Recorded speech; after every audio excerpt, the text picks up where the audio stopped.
जय हिंद दोस्तों, मनीष एकेडमी में आपका स्वागत है। मैं हूं मनीष। आज हम सीखेंगे नंबर सिस्टम के कुछ बेसिक कंसेप्ट, जिसमें पहला है आपका भाज्य संख्याएं। तो आइए एक बार भाज्य संख्या की परिभाषा पढ़ते हैं। तो यहाँ पे परिभाषा दी गई है, जो संख्याएं स्वयं तथा एक के अतिरिक्त अन्य किसी संख्या से पूर्णतः विभाजित हो जाती हैं वे भाज्य संख्याएं कहलाती हैं। ठीक है, तो देखते हैं एक बार। जैसे कि हमारे पास नंबर है 10, तो 10 को देखते हैं, यह स्वयं से तथा एक के अतिरिक्त अन्य किसी संख्या से पूर्णतः विभाजित हो जाती हैं। तो इसको देखते हैं एक बार। क्या 10 तो 10 से पूरा विभाजित हो जाएगा एक बार में।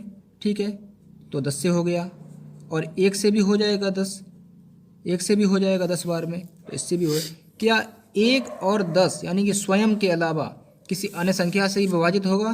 तो हाँ, 10 आपका 2 से भी हो जाएगा और आपका ये 5 से भी हो जाएगा। तो हम कह सकते हैं 10 एक ऐसा नंबर है, 10 एक आपका भाज्य नंबर है। ठीक है, तो देखते हैं कि और कौन कौन से भाज्य नंबर होंगे। तो देखते हैं, जैसे 6, क्या 6 भाज्य नंबर है? तो हाँ, 6 भाज्य नंबर है। कैसे पता चला हमें? क्योंकि हमें 1 का हमने भाग दिया, इससे भी पूरा पूरा कट गया, और हमने 6 का भाग दिया तो 6 से भी ये पूरा पूरा कट जाएगा। तो इसके अलावा, इन दोनों के अलावा क्या किसी और से कटेगा? तो हाँ, ये आपका 2 से और 3 से पूरा पूरा कट सकता है। ठीक है, तो हम कह सकते हैं कि 6 क्या है? 6 भी आपका भाज्य संख्या है। ठीक है, तो जो संख्याएं स्वयं या एक के अतिरिक्त अन्य किसी भी संख्या से पूर्णतः विभाजित हों, पूर्णतः मतलब पूरी पूरी, ऐसा नहीं है कि पॉइंट में नंबर आए, पॉइंट में आंसर नहीं आना चाहिए, दशमलव में नहीं आना चाहिए, पूरा पूरा आना चाहिए। जैसे 7 को जैसे हम डिवाइड करेंगे 2 से, तो आप कहें कि आंसर ये डिवाइड तो हो गया है पूरा पूरा, 3.5 आ रहा है। तो ये नहीं, पॉइंट में नहीं आना चाहिए, पूरा पूरा फ्रैक्शन में वैल्यू नहीं चाहिए हमें पूर्णतः वैल्यू चाहिए। ठीक है, तो 7 डिवाइड नहीं हो रहा है तो इसका मतलब ये भाज्य नहीं है। अगला जैसे कि आपका 8, क्या 8 है? तो हाँ है, क्योंकि 8 आपका 4 से डिवाइड होगा, 2 से डिवाइड होगा, 1 से डिवाइड होगा और स्वयं 8 से डिवाइड होगा। तो इन 2 के अतिरिक्त यह 4 और 2 से डिवाइड हो रहा है, इसका मतलब है कि ये आपका क्या है? ये आपका एक भाज्य नंबर है।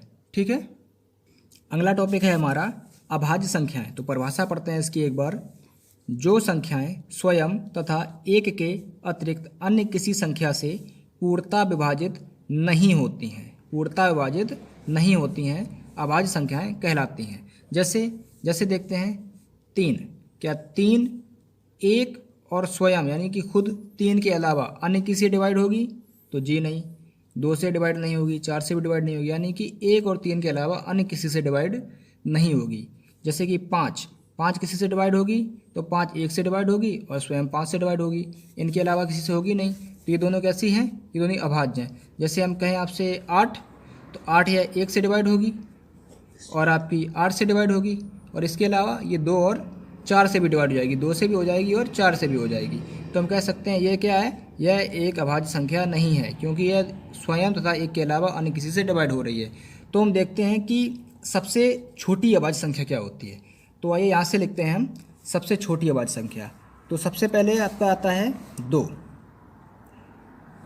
2 एक ऐसे नंबर है जो स्वयं तथा एक के अतिरिक्त अन्य किसी से डिवाइड नहीं होगी। तो याद रखिएगा इसको कि सबसे छोटी अभाज्य संख्या हमारी 2 से शुरू होती है। 2 के बाद क्या आता है? 2 के बाद आता है 3। 3 के बाद क्या आता है? 3 के बाद 4 आता है, लेकिन 4 आपकी 4 से हो जाएगी और 2 से हो जाएगी, तो 4 नहीं यहाँ पे लिखेंगे। तो 3 के बाद लिखेंगे हम 5। 5 के बाद लिखेंगे हम 7। 7 के बाद हम लिखेंगे सीधा 11। अच्छा, 9 क्यों नहीं लिखा हमने?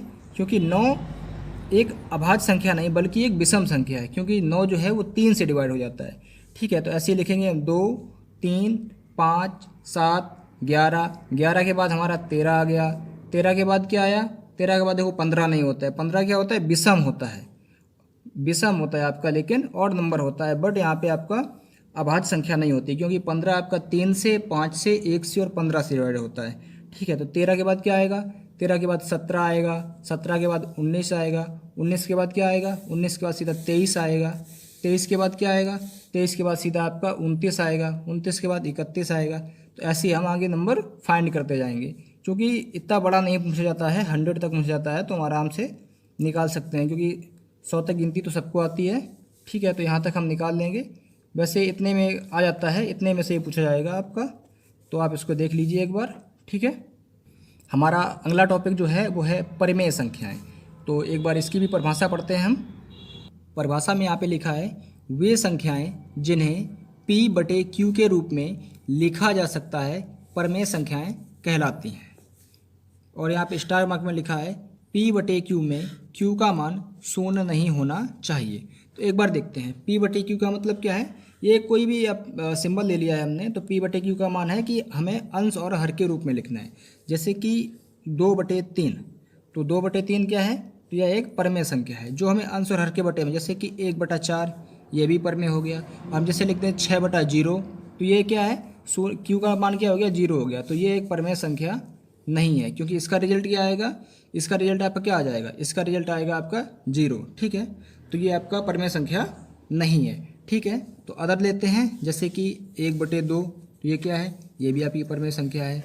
यदि इसमें हम दोनों में 2 का गुणा कर दें तो क्या बदलेगी परिमेय संख्या, तो संख्या तो बदल जाएगी। तो यहाँ पे 2 हो जाएगी, 4 हो जाएगी, लेकिन ये भी क्या है, ये भी आपकी एक परिमेय संख्या है। ठीक है, तो जो भी आपको P/Q के रूप में मिलता है, और वहाँ पे ध्यान रहे कि Q का मान 0 ना हो, यानी कि हर में 0 नहीं होना चाहिए, हर में कोई नंबर होना चाहिए, तो आपका वो परिमेय संख्या होगी। ठीक है, हम अगली संख्या लेते हैं। जैसे कि हम संख्या लेते हैं यहाँ पे 4, तो क्या 4 एक परिमेय संख्या है, तो आप कहेंगे नहीं, क्योंकि यह P/Q के रूप में नहीं है, तो यह एक परिमेय संख्या नहीं है। लेकिन आप यहाँ पे गलत हैं, क्योंकि 4 क्या है, 4 के बटे में एक छिपा हुआ है, क्योंकि 1 से भाग देंगे रिजल्ट क्या आएगा, 4।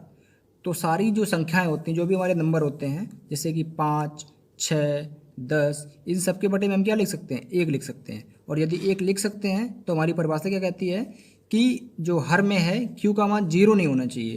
तो यहाँ पे क्या है, यहाँ पे तो 1 है, तो इसका मतलब क्या है कि ये भी एक हमारी परिमेय संख्या है। तो ऐसे आपको जो भी नंबर मिलेंगे 2, 3, 4, ये सारे क्या हैं, ये सारे परिमेय हैं, क्योंकि इसके बटे में हम 1 कर सकते हैं। ठीक है, तो ये इसका ध्यान रखना कि ये भी परिमेय संख्याएं होती हैं। ठीक है, अगला टॉपिक पढ़ते हैं। अगला टॉपिक है हमारा अपरिमेय संख्याएं। ठीक है, इसको देखते हैं, परिभाषा पढ़ते हैं इसकी। तो यहाँ पे दिया गया है वे संख्याएं जिन्हें P/Q के रूप में नहीं लिखा जा सकता अपरिमेय संख्याएं कहलाती हैं। ठीक है, तो इसको देखते हैं P/Q के रूप में कैसे, जैसे 2/3 अभी तक लिख रहे थे, तो 2/3 के रूप में जिन्हें ना लिखा जा सके, जैसे कि जो वैल्यू अंडर रूट के अंदर होती है, जैसे कि √3। तो √3 क्या है, यह एक अपरिमेय संख्या, क्योंकि इसे अंश और हर के रूप में नहीं लिखा जा सकता। अच्छा, अगली लेते हैं। अगला है हमारा √4। अच्छा, यह क्या है, क्या यह एक परिमेय संख्या है, तो नहीं, यह एक परिमेय संख्या नहीं है, क्योंकि इसका अंडर रूट ले लेंगे हम, आंसर हमारा 2 आएगा, और 2 के बटे में हम 1 लिख लेंगे, तो ये हमारा एक परिमेय नंबर हो जाएगा। इसलिए अंडर रूट के अंदर वैसी संख्याएं जिनका वर्गमूल लिया जा सकता है, जैसे √9 हो गया, जैसे √16 हो गया, जैसे √25 हो गया, जिनका अब हम वर्गमूल ले सकते हैं, वो सारी संख्या कैसी होंगी, परिमेय होंगी। किंतु जिनका हम वर्गमूल ना ले सकें, जैसे अंडर रूट के अंदर हमने लिख दिया 7, तो इसका हमें वर्गमूल नहीं ले पाएंगे, तो ये क्या हो गई, ये एक अपरिमेय हो गई। ठीक है, जैसे √3, √6, √10, तो ये सारी क्या हैं, ये सारी अपरिमेय संख्या हैं, इनको हम P/Q के रूप में नहीं लिख पाएंगे। ठीक है, लेकिन इनका ध्यान रखें, जो अंडर रूट के अंदर ऐसे नंबर होते हैं जिनका हम वर्गमूल ले सकते हैं, जैसे कि 25, तो इसका आंसर आ जाएगा आपका 5, और चूंकि हम 5 के बटे में 1 कर सकते हैं, तो ये मेरा सही हो जाएगा, यानी कि अपरिमेय संख्या, यानी कि परिमेय संख्या हो जाएगा। ठीक है, तो इसका ध्यान रखिएगा कि अंडर रूट के अंदर ऐसे नंबर्स जिनका हम वर्गमूल नहीं ले सकते हैं, वो हमारी अपरिमेय संख्याएं होती हैं, या फिर जिन्हें हम P/Q के रूप में ना लिख पाएँ, वो सारी की सारी हमारी अपरिमेय संख्याएं होती हैं। ठीक है।